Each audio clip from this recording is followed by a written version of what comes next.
কতই মধুর স্বপ্ন দেখছি গায়েছে রাখাতা আমি, কতই মধুর স্বপ্ন দেখছি গায়েছে রাখাতা। সবকিছু হারাইয়া বুঝলাম পাইয়া প্রেমে ব্যথা গো নিজেই খাইছি নিজের মাথা।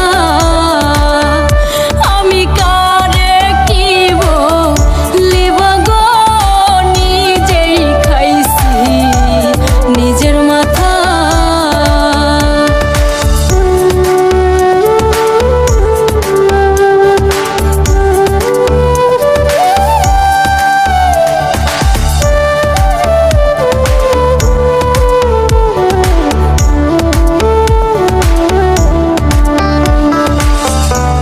ভালো কথা